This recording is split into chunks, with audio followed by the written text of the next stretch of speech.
ST SC OBC VJNT या प्रवर्गात विखुरलाय।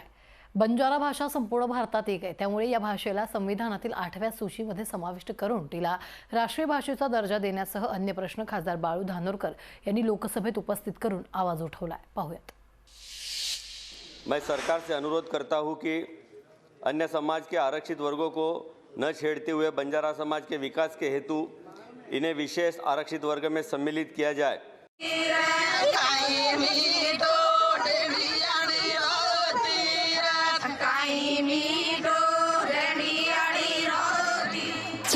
बंजारा समाजाचे प्रश्न लोकसभेत खासदार बाळू धानोरकरांनी वेधलं लक्ष। बंजारा भाषेला मिळावा राष्ट्रीय भाषेचा दर्जा। संसद परिसरात लकीशा बंजारांचा पुतळा उभारण्याची मागणी। लोकगीतं लोकनृत्यासाठी प्रसिद्ध असलेला बंजारा समाज पुरातन काळापासून उदरनिर्वाहासाठी घरदार सोडून एका ठिकाणावरून दुसऱ्या ठिकाणी वास्तव्य करतोय।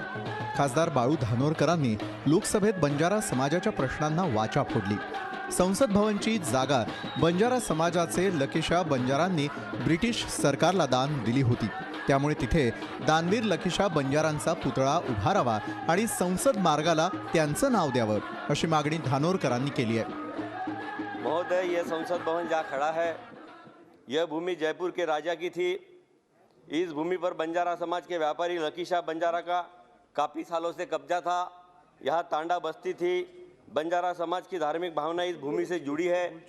यह भूमि व्यापारी लकीशा बंजारा ने ब्रिटिश सरकार को दान की थी, लेकिन यहाँ पर कहीं भी उनका नामो निशान नहीं है।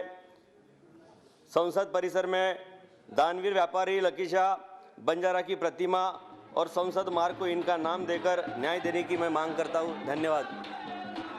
भारतात बंजारा समाज शैक्षणिक, आर्थिक, राजकीय दृष्ट्या मागे आहे, त्यामुळे अन्य समाजाच्या आरक्षणाला धक्का न लावता या समाजाला एका विशेष वर्गात समाविष्ट करावं। घटनेच्या 8व्या सूचीत बंजारा भाषेचा समावेश करून या भाषेला राष्ट्रीय भाषेचा दर्जा द्यावा अशी मागणी खासदार धानोरकरांसह बंजारा समाजाकडून करण्यात येते। मैं सरकार से अनुरोध करता हूँ कि अन्य समाज के आरक्षित वर्गों को न छेड़ते हुए बंजारा समाज के विकास के हेतु इन्हें विशेष आरक्षित वर्ग में सम्मिलित किया जाए। लकीशा बंजारा यांनी जी जमीन दान दिलेली आहे, तर आतापर्यंत त्यांचं नाव